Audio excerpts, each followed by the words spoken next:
Principles of sports nutrition. So, what do you eat? Ask yourself this question. What do I eat? When do I eat? Why do I eat what I eat? There's a whole lot you can tell about a person if they answer this question honestly and truthfully. So that's why it's such an important question to ask, because we're made out of everything we consume. And there's a whole lot of stuff going on inside the body that we're not consciously aware of. We can't possibly be. And it's affected by what we eat. Now, the food supply today is not ideal. It's anything but ideal. It is crowded with toxins and impurities and pesticides. It is not as good as it could be.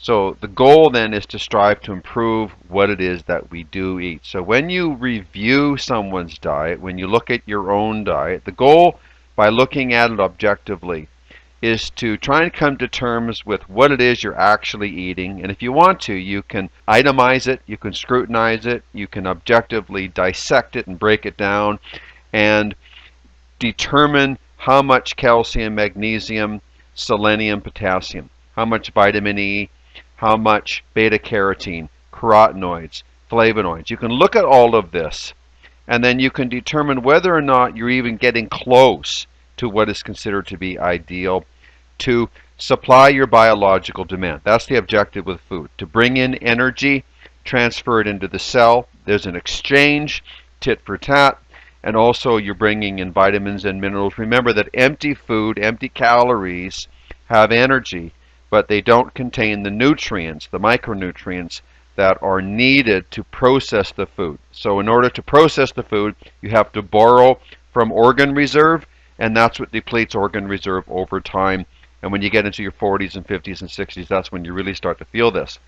So what do you eat?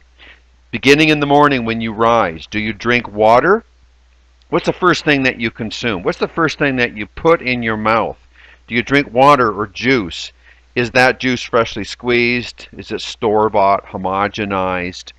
Is it anything but fresh and enzyme rich? What is the first food that you consume and why? Is it carbohydrate rich or low? Is it protein high or protein low? Does it have any essential omega-3s or 6s? Is the food that you eat high in sodium, which is unlike all food from nature, land, and sea? There is no plant or animal that is dominated by sodium. So it's illogical to eat a high sodium diet. And at least if you're taking in sodium, you've got to raise the potassium bar to equivalate and overcompensate for all that excess sodium that you're consuming by eating fast foods, store-bought foods, convenience foods, packaged foods. It makes much more sense just not to eat foods that are artificially high in sodium. Because remember, even fish out of the sea, if you break it down and eat the skeletal tissue or the entire fish or the brain or the entrails, no matter what, you're going to find that it's higher in potassium than in sodium. And because we evolved from that kind of a diet, we still need to have that kind of a diet. There's a great quote that I like from Gary Taubes. He's the author of Good Calories, Bad Calories, and also Why We Get Fat. This is his quote: "Evolution should be our best guide for what constitutes a healthy diet. It takes time for a population or a species to adapt to any new factor in its environment. The longer we've been eating a particular food as a species, and the closer that food is to its natural state, the less harm it is likely to do." End quote. So when it comes to thinking about what it is that people eat and why they eat what they eat, there's a lot of emotions involved. The problem with food is that we have to consume it by necessity. So if you have an eating disorder, that's a real toughie because you can't stop eating. You've got to eat food.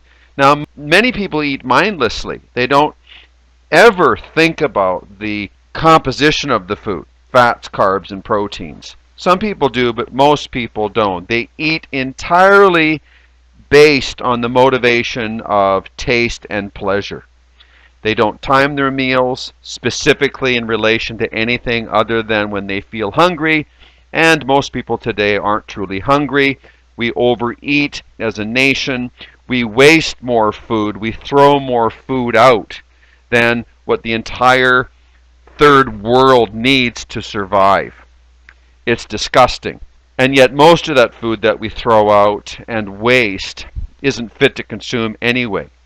So the idea with eating, because it's so insurmountably important to health and wellness and longevity and keeping everything together as we age, one should actually take a step back.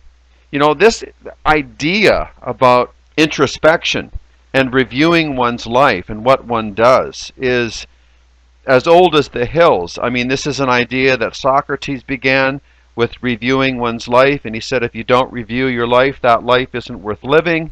And of course, many philosophers and many of the great minds, the masters of the universe, of the history of humanity, have always talked about how important it is to reflect and think about what it is you're doing and why. So food is a means to an end.